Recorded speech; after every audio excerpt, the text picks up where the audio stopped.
Right, now moving on to the buoyancy clause under the FRBM framework. Okay, the buoyancy clause was actually recommended by NK Singh committee. I have discussed it before, and it was inserted in the year 2018.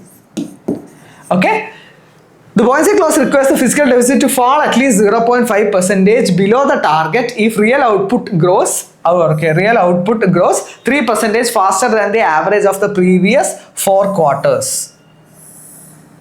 This is actually correct.